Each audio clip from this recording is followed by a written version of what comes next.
Hi, my name is Dr. Philippa Kaye and I'm here at The Sun to answer all the questions about female sexuality and female sexual health that you always wanted to know the answer to, but perhaps were too embarrassed to ask.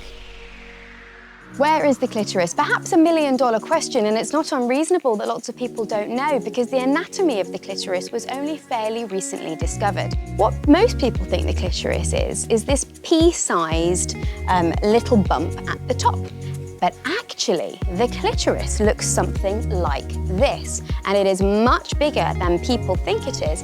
And that little bump that you can see is just the glans clitoris, the head of the clitoris, which is covered by the clitoral hood at the top. But actually, the clitoris extends down underneath the lips, and the vagina is about there. And that is why when you stimulate much more of the clitoris, you will get a much stronger orgasm. The clitoris is much bigger than you think. How should you wash your vagina? Now, this sounds like a simple question, but actually, it's something which comes up in my surgery quite a lot. Remember that the vulva is on the outside and the vagina is the tube inside. The tube inside the vagina is self-cleaning. Leave it well alone. There is no need to put soap up there, to douche even with water, because you will disrupt the natural good bacteria which live there and potentially increase your risk of infections such as thrush. The outside you can wash with water or with a mild soap if it doesn't irritate you, but lots of people will find that a soap will. So washing the outside with water is just fine, but leave the vagina alone. Is it normal to bleed after sex? If you have any bleeding which is different to your normal menstrual cycle, it's really important that you see your doctor. And that might be bleeding after sex, postcoital bleeding, bleeding in between your periods, intermenstrual bleeding, or bleeding after the menopause, postmenopausal bleeding.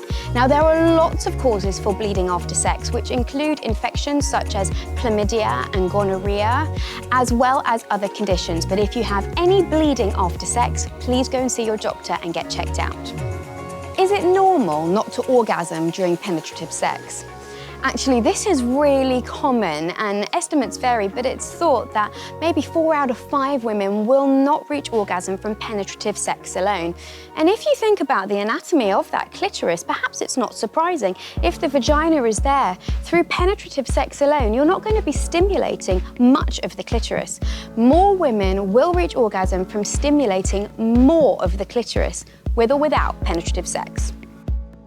Why does sex hurt? Now, there are lots of reasons why sex might be uncomfortable, but that is not something that you should have to put up with. So if you are concerned, please do see your doctor.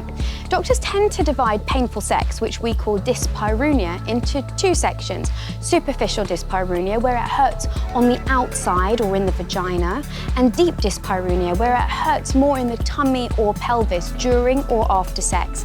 Now, there are lots of causes, everything from the genitourinary syndrome of the menopause, where the vagina is much drier, less able to produce lubrication, and that may make sex painful. Conditions such as vaginismus, where there is an involuntary tightening of the vagina, almost like a spasm, which means that penetration is painful and may even be impossible, to infections such as chlamydia and gonorrhea, and many more. But if you are having painful sex, please see your doctor. Feel free to share this video, and if you have any questions, whether or not you think they are embarrassing or concerns, please do speak to your doctor.